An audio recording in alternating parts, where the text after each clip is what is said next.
happy you're joining me for today's video. Today's video is the fourth installment in my Teacher Tip Tuesday series. Through this series, I hope to bring you relevant tips and tricks to make your life as a teacher smoother and simpler. In today's video, we're going to go over the basics of Google Classroom. In the district where I teach, we've been using Google Classroom for several years. It's a very user-friendly platform, in my opinion. I enjoy using it with my students. They are able to navigate it well with the organization that I have built in. It's also a really great way to keep parents up to date on their students' progress. I find Google Classroom to be a really user-friendly platform, and with a little bit of organization, it can be very user-friendly to students as well. So let's dive in and take a look. For the purpose of today's video, I have gone ahead and created a blank Google Classroom. I just titled it Teacher Tip Tuesday. The materials that I am using are the second generation Apple Pencil and one of the newer generation iPads. When I set up a Google Classroom, I like to start in the Classwork tab. The stream is another feature that's in Google Classroom. It's a great place to make announcements to your class.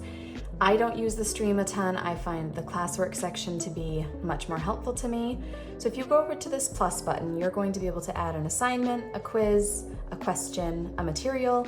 You can reuse a post. That is an incredible feature that I will go over. Or you can create a topic. The first thing that I like to do is create some topics. I'm a math teacher, so I'm going to create the math topic. I'll go ahead and create a couple of other topics.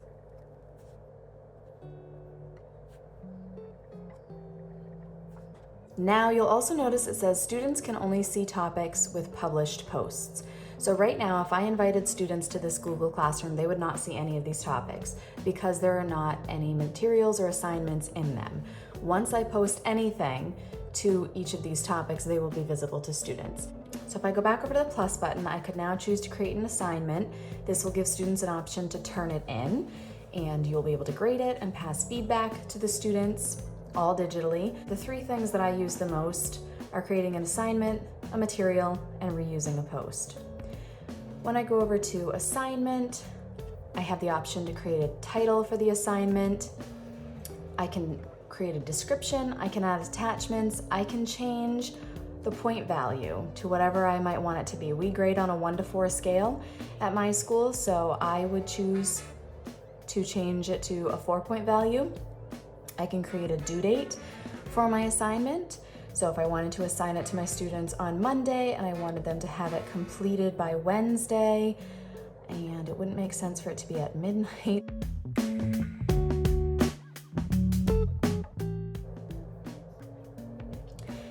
And then I can choose the topic where I'd like this to land. So if it's a math assignment, I could choose the math topic. Let's go ahead and title this Math Fluency. And then, like I said, I could add a description or any attachments that I'd like. I'm gonna go ahead and hit assign. And now I have my Math Fluency assignment under my math topic, and this topic would now be visible to students.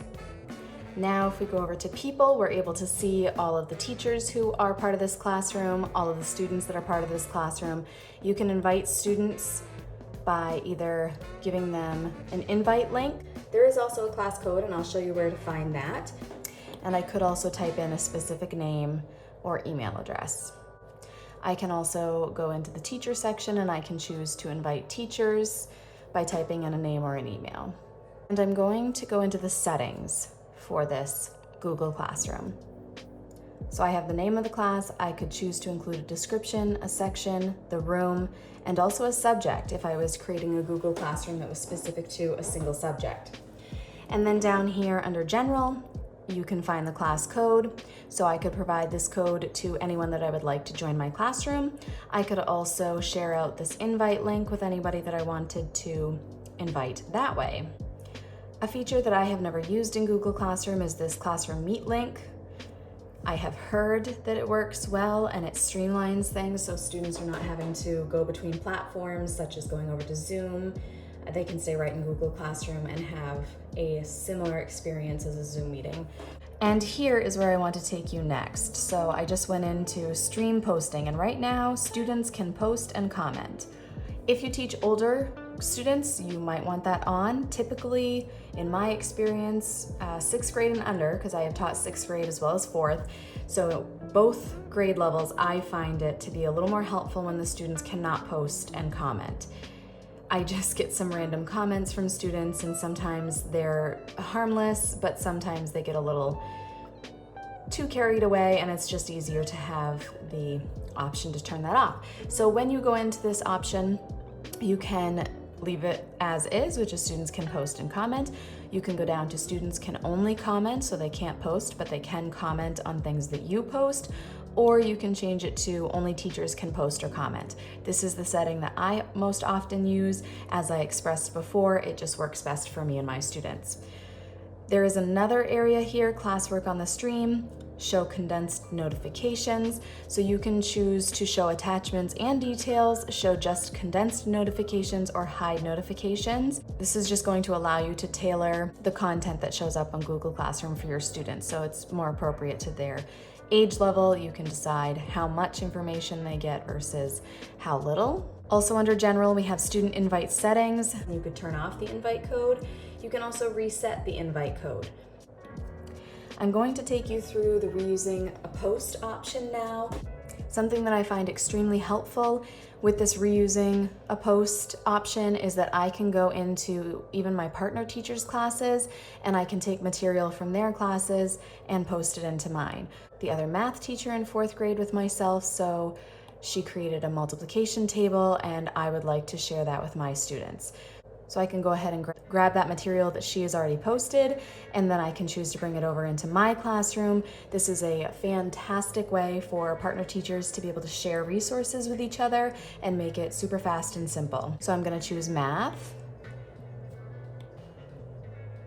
and then I'm going to go ahead and post that. So now I have my multiplication chart that I created, and I have the multiplication table that I borrowed from a partner teacher. If I want to get rid of a material that I've created for my students, I can go ahead and swipe to the left and then delete it. This is how it's going to function on an iPad. It would look a little bit different on a computer or other operating systems and devices.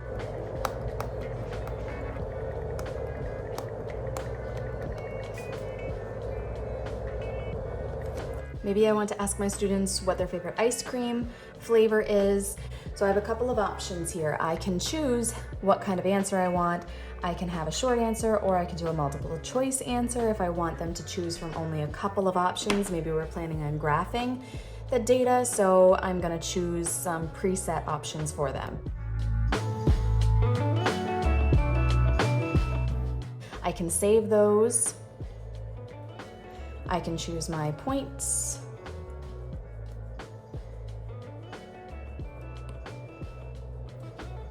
And then I can choose to allow my students to see the class summary, which would mean they can see others' answers or not. I can add anything I'd like. I can create a due date. I can choose the topic that I want to put it in, but what I really want to show you is here. I can click the Ask button, and it will immediately go into my Google Classroom and be visible to students. Or I can click these 3 little dots, and I can choose to save this as a draft, or I can schedule it. Now here's the difference between these 2 options. If I'm going to schedule it, then I can pick exactly when I want this material to be available to my students. So maybe I would like it to be available on Monday at 8 a.m. This is going to be their morning work, let's pretend.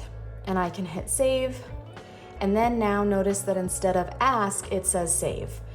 I'm going to save it. I didn't choose a topic for it, so it just went at the very top of my Google Classroom under the classwork section, and it is gray in this case. The other materials and assignment that I've already posted, the icons are orange, but this icon is gray, and that indicates that it is not yet visible to students. Now I want to show you the other thing that you can do. Let's create an assignment. We'll call it Math pages 1 through 12. I could hit assign. Of course, I can go through and be a little more specific with my assignment. I can go over here and hit these dots again, and I can hit save as draft. What's different about scheduling your post versus saving it as a draft? When you save it as a draft, it's there, it's saved, but it's not scheduled so it's not going to go live at any particular time. By being able to save assignments as drafts, I can go ahead and create materials in advance and not worry about when exactly we're going to get to the lesson. It's there, it's saved, I can be adding to it if I would like. Go ahead and I could edit it, and I could change it to schedule. I'm gonna schedule it for Wednesday at 8 a.m. So I can change it from a draft to a scheduled post. Whether you save it as a draft or a scheduled post, it is going to be grayed out like that. There are times when I choose to create drafts of things that I use on a weekly basis.